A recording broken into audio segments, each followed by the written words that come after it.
This episode is brought to you by HASA. Liquid is clearly better. Liquid chlorine is the highest purity, works immediately, has no added cyanuric acid or calcium, and it will leave your pool safe, clean, and clear. And by the bottom feeder professional grade battery powered vacuum system. It sucks to clean pools, so cleaning pools sucks less. Get $100 off with code DVB100. This episode is brought to you by Skimmer, the #1 pool service software in North America. With Skimmer, you can streamline your schedule, grow your revenue, and keep your customers coming back with 5-star service. Whether you're a one-person operation or an established team, Skimmer is your partner in success. Visit getskimmer.com/poolguy to try Skimmer for free for 30 days. The Pool Guy Podcast Show. The Pool Guy Podcast Show. The Pool Guy Podcast Show.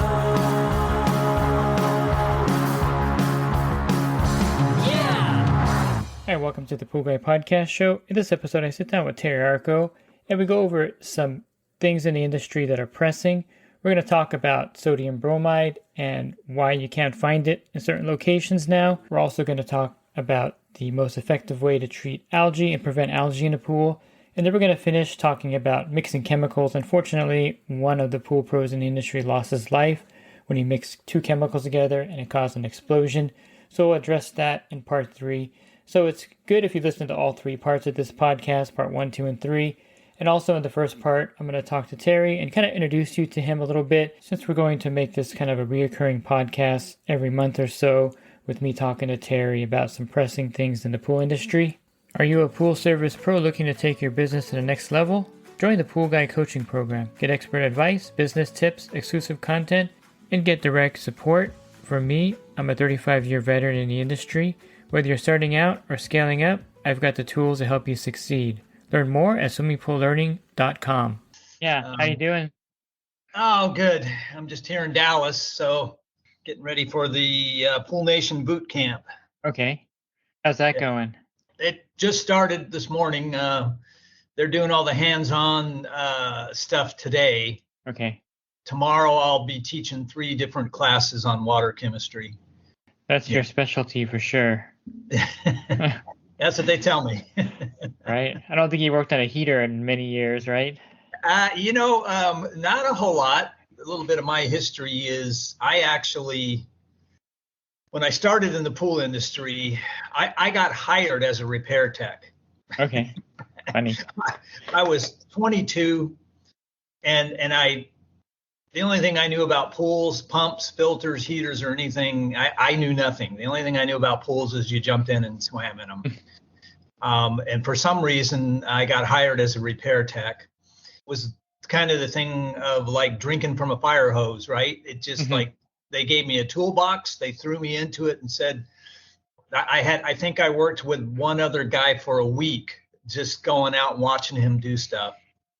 I'm not the most mechanically inclined guy. But I gave it a shot. I really tried. And I do remember a particular heater situation that I had when I came across one of my first heaters that I had to deal with that wasn't working. And I did everything I wasn't coming on, wasn't igniting, all that, this was an older Teledyne Lars heater. And I did everything, I'm going back to my boss. I start out, you clean the filter, you make sure there's proper pressure, the switch, the thermocouple. I probably replaced pretty much everything in that heater and couldn't get it working, going back there several times. And then about the 4th or 5th time that I went back there, when I went back, I started to notice a really, really awful smell around the heater. It wasn't gas. It was as if somebody had died or something had died. And so I finally decided, I followed my nose and followed the smell and went completely under the heater. And there under the heater was a dead rat, which had chewed all the bottom wiring out of the heater, which I hadn't bothered to look at.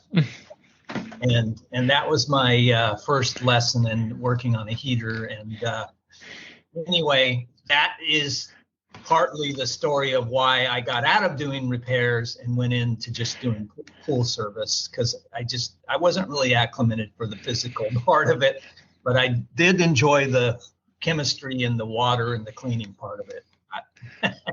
Well, I think we can all say that worked out for the best. Yeah, surprisingly. Yes. So why don't you let the listeners know what you do over there at HASA? Maybe some people aren't familiar with you, but I think most people have heard of your name by now. Right now it's primarily technical training, education, in specifically with water chemistry overall. Yeah, and your background is tied to Bob Lowry in certain ways. Yes, Bob. Well, again, trying to learn and trying to get proficient at what I was doing, and Bob was one of the very first, I guess you would say, instructors that was in the industry at trade shows and so forth. There wasn't a whole lot of education back then. It was a lot more sparse than it is now. You didn't have 50 or whatever presentations at the Western show like you do now. You had maybe 4 or 5. And, if you had a water chemistry class at Western, it was Bob. That was it, which was great. But that's where I learned a lot from Bob. And then, of course, going through my career, long career, and just continuing to learn and then to teach and present and to write and to instruct. And Bob and I remained in contact, but then we became very close friends, I'd say about 10 years ago, when he started to work at developing Pool Chemistry Training Institute with Greg Garrett. Then I began to get involved. Then I believe I was still with C-Clear and Vance and then NC Brands, but working closely with them. And even I did a little bit of instructing and assisted with, even when Greg was still around, Greg Garrett. Yeah, and Bob and I remained very close friends, like I said, for the last 10 years up until when he passed away in 2020. Yeah, and I think chemistry, in the industry, I think I would call this probably the golden age of pool service for the guys and gals out there, because you talked about the heater that you were trying to tackle, and I remember when I was working back there, and I started in 1988. There was no internet. We had pagers, and so there's a problem. You have to find a payphone. You call the office. You probably have gone through that yourself. And yes. Then they get a book, open it up. Maybe it's a SCP book, and they look at the schematics, and there's really nothing for us out there beyond that. And so now you could just push a button, and you have everything at your fingertips. So the wonder of YouTube, and it's amazing to me, because even I can have something at my house that's wrong. Yeah, I'm like, how do I take this apart? I go on YouTube, and it's like, there it is, step by step. And I'm following a YouTube video, and I'm doing it, and it's actually working. Yeah, So I mean, that is a huge benefit that we didn't have before. Yeah. So I was going to say, there's really no excuse for the pool pro not to be proficient. Yeah, if you can handle a screwdriver and a wrench and that kind of thing, I think you can do about anything. I remember when I got hired, and the guy told me, go buy a pair of channel locks. That was the first, the tool of the trade. It's probably the most handy tool. I have the big pair of blue. I have actually 2 big, gigantic blue channel locks, and they come in super handy for just about everything out there. Chlorinator lids. I remember the guy telling me that there was 2 things. He said, you need to go get a pair of channel locks and a good pair of really, really good, expensive pair of sunglasses. Those were the two things he told me I was going to need. That's funny. Let's go back to the chemistry part of things. So with all the information on chemistry, it's easy to be confused out there as well. Yeah. That's another problem we have now. There's maybe too much information. I think they call that information overload. Maybe that's a term for it. And it's definitely true. And I think the biggest problem is it's a benefit, and it's also kind of a problem and a challenge, is that there's, I always think of, I read a lot of philosophy, and I believe Marcus Aurelius said there's two things he's certain of in life, and that is that number one is that the universe exists, and number two is that everybody has their own opinion. And in the pool industry, there are a lot of opinions.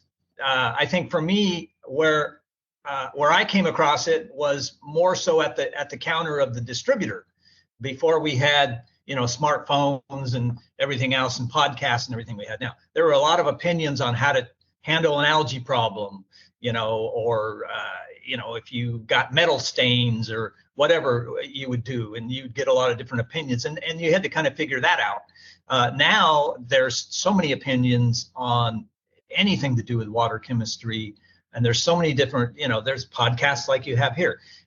There's blogs, there's everything, and it's an overload of information, which can be confusing to someone. And there's very good information, I will say, but there's also misinformation. There's a lot of misinformation. I find when I talk to different people in the industry, and I think you are probably one of the most unbiased of those that are working in industry, believe it or not. But when I talk to people like at Biolab or something like that, the slant that they have towards chemistry kind of reflects their business model. CYA is not a problem. Metals, there's certain ways that they say you should get them out of the pool. So the bias is also another problem in the industry now that we haven't had before. I mean, you started when I started. There wasn't an outlet for the biases as much as there is now. Yeah, I agree with that, and I think that where the bias comes in, this is my opinion. I said everybody has an opinion. This is my opinion. Where the bias comes in, I believe more so, is when you have somebody in sales who has a sales budget and numbers and things like that they have to hit, so they have to sell product, and that person begins to maybe instruct in certain things that lead back to a specialty chemical line that addresses those problems. And overall, that's fine. I understand that. But I think where the bias comes in is when they're trying to instruct to make sales, like that's the focal point. That's the goal. And for me, I think you said I'm unbiased. I mean, I've worked for chemical companies, several, but I think where my unbiased comes in is that I don't come from the sales background. And even I've done sales, but even when I did sales, I really was not a salesperson. I was, because I came from the pool industry, and I understand the challenges and the situations and the pressure and the confusion and the chaos of it all. That's where I came from, and that's where I wanted answers, and I wanted to make sure the answers were correct. It's really funny because when I cleaned pools back in the late 70s and through the early 80s and even into the 90s, we would go to certain trade shows. And, maybe all of us, the service team, we'd all be together and we'd be walking the halls of the trade show like you see service techs doing now. But it was really funny because back then you would walk up to a booth or you'd be walking to a booth and you could almost spot, we call them like the stuffed suits. And the stuffed suits were the guys that we knew, hey, okay, that's a sales guy. Mm-hmm. And he probably he's not grassroots. He's not genuine necessarily. And this isn't really to throw blame at anybody necessarily, but we could spot those guys who we would ask them about a problem or whatever, and we could tell it was just coming from a sales standpoint. Mm-hmm. And we knew the difference between the guys like Bob. But I think the reason Bob was so popular even back then was because Bob wasn't about a sale, and Bob was genuine. And I always go back to that story of Bob, where when he came out to Southern California and he was beginning to create a chemical line to help service pros manage problems, he wanted to be so close to the service tech and understand what they were dealing with that he went and worked for a service company for almost 3 months without pay. He went to the owner and said, hey, look, you don't have to pay me. I want to go with your service techs and I want to find out what they're dealing with, what their problems are. And I want to work with them as if I'm a service tech and learn. And he did that for almost 3 months every day without any pay. I think that's where the unbiasedness comes in, when you have guys that are genuine, or guys, gals, whatever, who really want to help. My thing is, I'm just not a sales guy. I've worked in sales, but I'm not a sales guy. But where my success in sales or anything else I've done has come from the fact that I've always wanted to help. That's my goal. I just want to help somebody with a problem. There are two topics that I wanted to talk to you about real quick. One is the sodium bromide issue that it's not really an issue now, but it's something that people are realizing it's hard to find if they can get it at all anymore. We'll start with that one. Sure. Well, that primarily comes from the EPA doing investigations into the formation, which is it's a side effect. You know, when I teach water chemistry, I always teach about there's always byproducts to just about anything you do. One of the byproducts of bromination, or using bromine, and I realize in a lot of markets, at least here in the US, bromine isn't widely used in pools, but there are certain areas and markets and so forth where bromine is used in pools. The Northeast of the United States was one that were more typical. In Canada and places like that, it was broadly used. And what one of the things the EPA was concerned about is the side effect, which comes from when UV comes in contact with bromine, you get a byproduct, and that byproduct is bromates. And bromates have been proven to be carcinogenic if they are ingested. And so, and that comes from a lot of other industries as well, drinking water industry, the food industry, baking in particular, because a lot, when they bake breads and stuff like that, they actually add bromates. They aren't doing it anymore in a lot of places because they're banned, especially in Europe in foods. But that's where this all began to roll out. And so EPA put out basically, they started research. And as a result of their research and what their research was showing, they put out, it wasn't a mandate. They didn't really come out with a mandate. What they came out with was an alert. And the alert was, hey, we are going to recommend now that people do not use bromine in outdoor swimming pools, because outdoor swimming pools are subject to UV from sunlight, and that UV from the sunlight can convert the bromine into bromates, which are carcinogenic. And B, in any indoor pool that has a UV system. And basically the recommendation is right now is not to be used. Now that developed in later on into basically a regulatory mandate.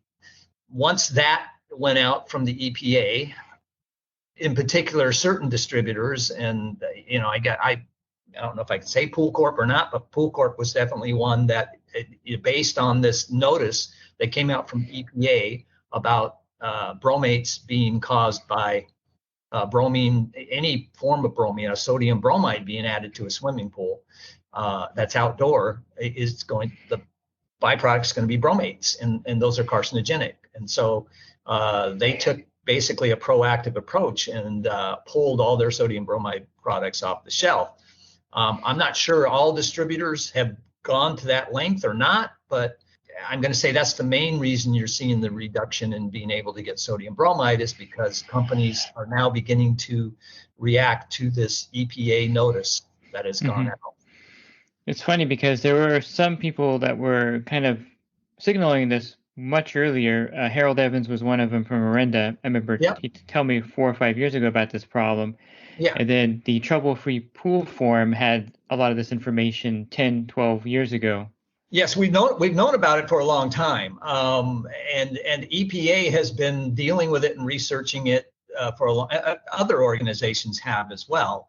Nobody really had the real hard data because they were still collecting data, but there was always, hey, bromates are carcinogenic. And then it was like, well, how much bromate's being produced from these reactions? And those are all the things that they scientifically started to investigate. And then they began to realize from these studies that it's pretty considerable. And then the other thing where there was a little bit of confusion and so forth too is trying to determine in a pool, okay, so how much exposure is a human going to get directly to bromates, and how is that going to enter the body, and what kind of harm is that going to do? And I think the number one thing they found was it's primarily where the toxicity or the harm is going to come is going to be in ingesting.